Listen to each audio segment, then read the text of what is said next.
El lenguaje y la internalización de las funciones psicológicas superiores.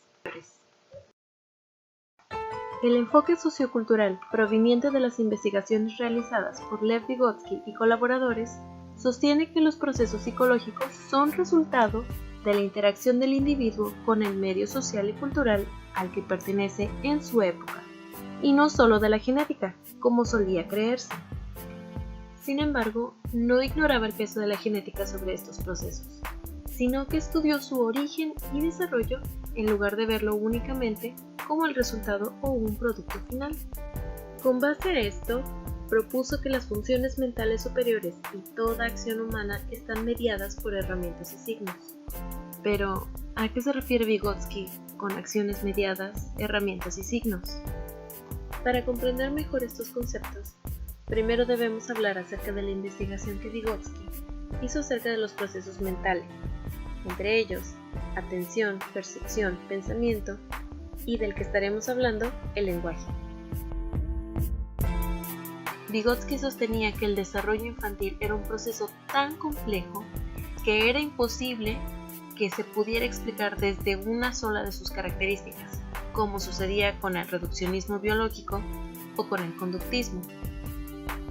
Durante su investigación, se dio cuenta que los procesos mentales primero aparecían de forma elemental, debido al desarrollo natural del niño, y después evolucionaban a formas superiores gracias al contacto con la sociedad y con la cultura.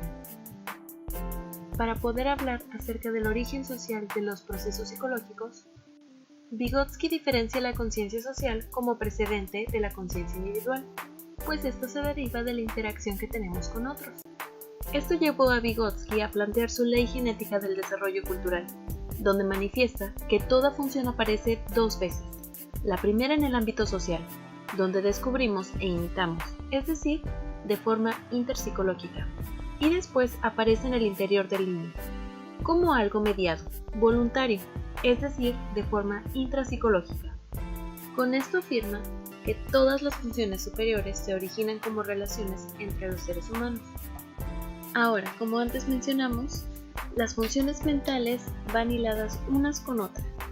Retomando el tema, cuando Vygotsky habla acerca de la formación de las funciones mentales superiores, introdujo el concepto de signos, a los que describe como instrumentos o herramientas psicológicas que nos permiten relacionarnos con nuestro entorno social.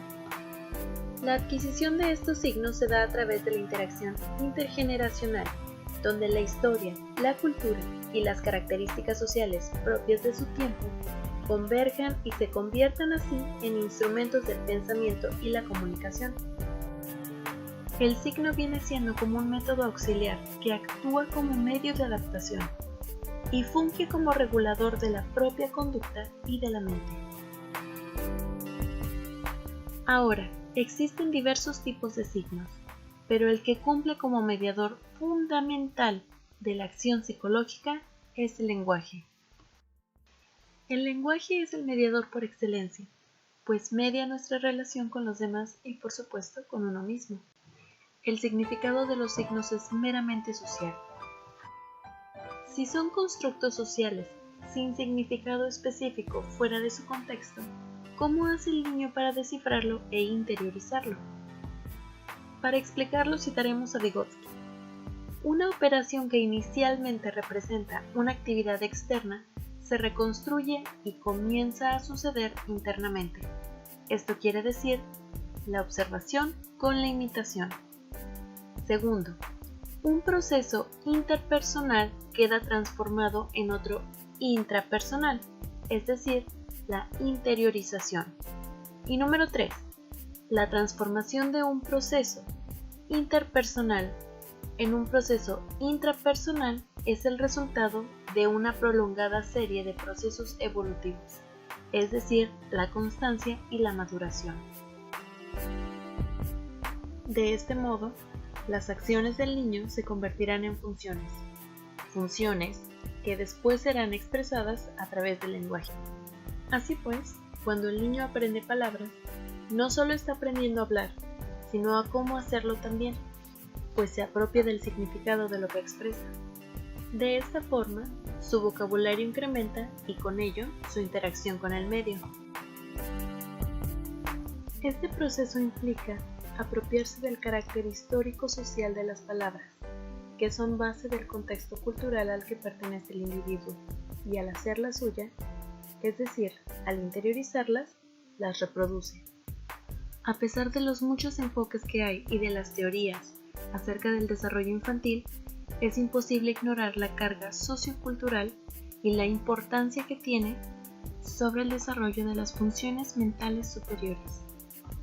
Es por ello que Vygotsky, sabiendo de la importancia que era la interacción entre una persona que sabía más del tema con otra que apenas estaba iniciando su proceso, fue que desarrolló la teoría de la zona del desarrollo próximo, donde la ayuda del adulto hacia el niño era imprescindible para que el niño, desde su zona de desarrollo real, que era donde él se encontraba, pasara a su zona de desarrollo próximo, que era lo que podía alcanzar gracias a la ayuda de alguien que supiera más que él. A la hora de enseñar es importante señalar que hay que transmitir actividades básicas, no destreza. Para explicar las características de forma resumida de la zona del desarrollo próximo, numeraremos 3. La primera, establecer un nivel de dificultad. Debemos tomar en cuenta que el siguiente nivel, el nivel próximo, debe ser un poco desafiante para el niño, pero no demasiado difícil. Número 2. Ofrecerle ayuda al niño.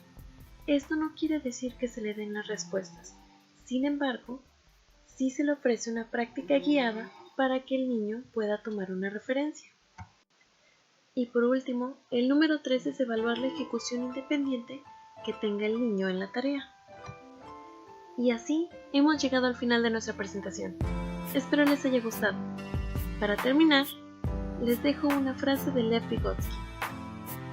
El aprendizaje es como una torre. Hay que ir construyéndolo paso a paso.